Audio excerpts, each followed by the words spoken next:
तो बेचने वाली आवाज लगा रही, तो श्रुत्वा सत्वर मच्युतः अच्युतः, जो कभी च्युत हुए नहीं, जो च्युत होते नहीं, और जो कभी च्युत होंगे नहीं, जिनको भजने वाले भी कभी च्युत नहीं हुए, जो इनको भजते हैं वो कभी च्युत नहीं होते, जो इनको भजेंगे वे भी कभी च्युत नहीं होंगे, गिरेंगे नहीं। ऐसे जो अच्युत हैं, ऐसे जो अच्युत हैं, उनके कान में आवाज पड़ी, ठाकुर जी दौड़े दौड़े भय आए। क्रीणी भो फलानीति श्रुत्वा सत्वर मच्युत, फलार्थी मच्युतः फलार्थी धान्यमादाय ययौ सर्वफलप्रदः।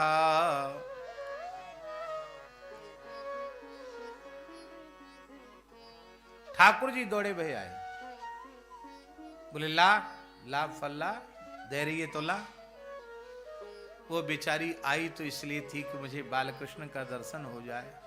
वो देना भी चाहती थी, लेकिन सोचने लगी कि मैं इनकी पीरी झंगुरिया में फल भर दूंगी, ये तो महल में चले जाएंगे, मैं दर्शन से वंचित रह जाऊंगी, लीला का सुख नहीं देख सकूंगी। इसलिए बोली ऐसे ना मिल रहे। ठाकुर जी बोले तब कैसे मिलेंगे, सो बता, उपाय बता। कछु द्रव्य ले आ या कछु अन्न ले आ, तब मिलेंगे। अब तो पता नहीं क्या परिस्थिति है। नहीं, गांव में हम देखा पहले, ये बर्फ बेचने वाले लोग साइकिल पे पीछे डिब्बा बांध के, ठंडी मीठी बर्फ लो, ठंडी मीठी रंग बिरंगी बर्फ। अब तो पढ़े लिखे लोग आइसक्रीम कहने लगे, नहीं सब बर्फ ले, ऐसा बोलते थे हैं। हाँ, चुस्की गोला वाली बर्फ। और बालक बच्चे, अनाज सबके घर में हुई, किसानी गांवों में प्राय हुए, तो अनाज के भांड से भर भर के बच्चे अनाज लेके दौड़ते, और अनाज के बदले फल मिल जाते, अनाज के बदले बर्फ वगैरह मिल जाती। ऐसे होता था कि नहीं?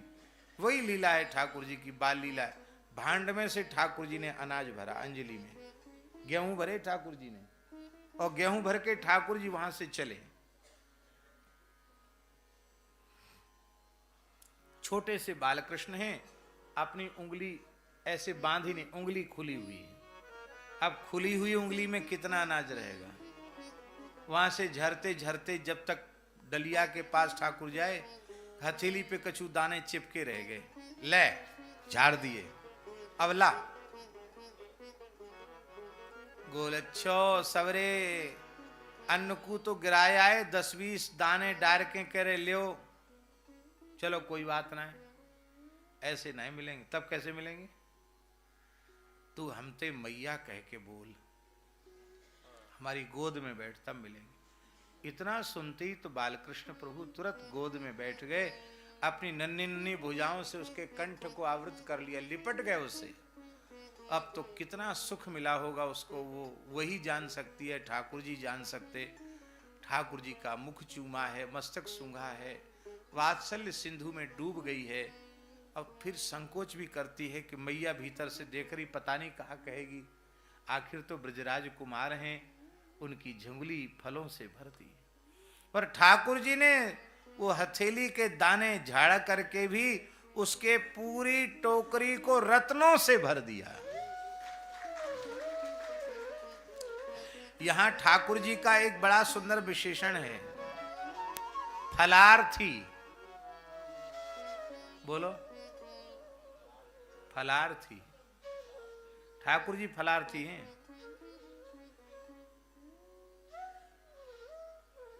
खुद ही कह रहे हैं, भैया कर्मण्ये वाधिकारस्ते मां फलेषु। हाँ, कर्म करने की स्वतंत्रता है तुम्हारी, फल तो हमारी मुट्ठी में है।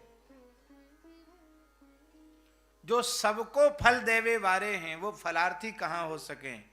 इसलिए सुखदेव जी ने कहा सर्व ययौ। ययौ कहां का प्रयोग है? ययौ राम स्नेही जी। हाँ, ययौ माने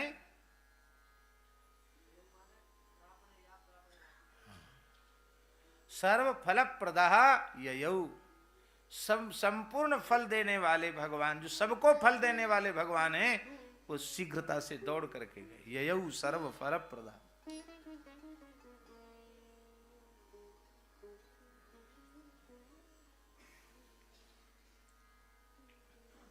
फल विक्रयणी तस्य च्युत धान्यं करद्वयम् फलैरपूरयद् रत्नै फलभाण्डमपूरि च।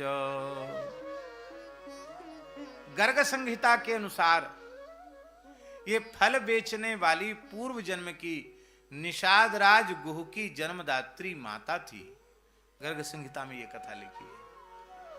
जब भगवान श्री राम वनवास के प्रकरण में श्रृंगवेरपुर पधारे और उस समय निषाद राज भगवान का दर्शन करने आए, भगवान के चरणों में साष्टांग प्रणाम किया। भगवान ने दौड़कर निषाद राज को उठाकर भुजाओं में भर के हृदय से लगाया। बड़े स्नेह से ठाकुर जी कंधे पर हाथ रखे हैं निषाद राज गुह के। भैया, मित्रवर गुह, ये सब जो लोग खड़े हैं, ये आपके परिवार कुटुंब के ही लोग हैं। हाँ भगवान, आपके सेवक का ही ये परिवार है। अच्छा अच्छा, बहुत अच्छी बात है। तो इनका परिचय। निषाद राज ने बड़ी विनम्रता से कहा, भगवान, ये मातृ समुदाय में जो वयोवृद्धा खड़ी हैं, ये मेरी जन्मदात्री पूज्या माताजी हैं। इतना सुनते ही राम जी दौड़े और जिस भाव से वे कौशल्या को प्रणाम करते हैं, उसी भाव से अपने मित्र की माता के चरणों में मस्तक रखकर प्रणाम किया।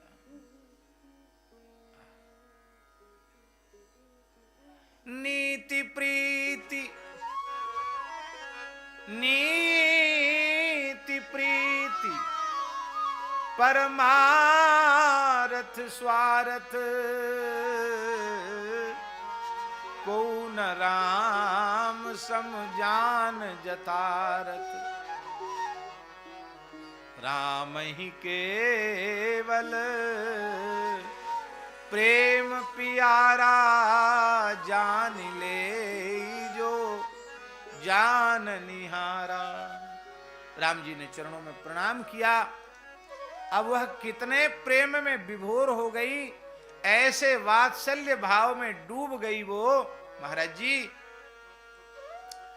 कि उस वृद्धा माता के शुष्क पयोधरों में भी दूध उतर आया, दूध टपकने लग गया।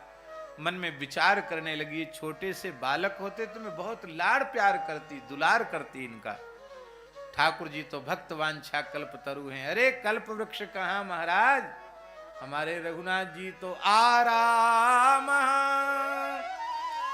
कल्प वृक्षाणाम। ये केवल कल्प वृक्ष नहीं है, कल्प वृक्षों के बगीचे हैं, उद्यान हैं।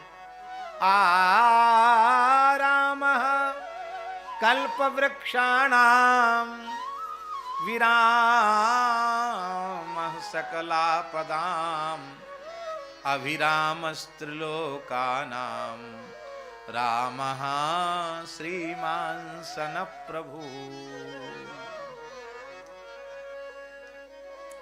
राम जी ने कहा, चिंता मत करो, बहुत थोड़े समय की बात है। अभी तो जाओ हमारे नित्य धाम में आनंद, मन ही मन कहा ठाकुर मेरे नित्य धाम में आनंद करो, और जब हमारा कृष्णावतार होगा उसमें तुम फल विक्रयणी के रूप में आओगी और मैं बाल रूप में तुम्हारी गोद में बैठकर तुम्हें कृतार्थ करूंगा, तुम्हें धन्य करूंगा। आज ठाकुर जी ने उसे धन्य कर दिया, वो कृतार्थ हो गई।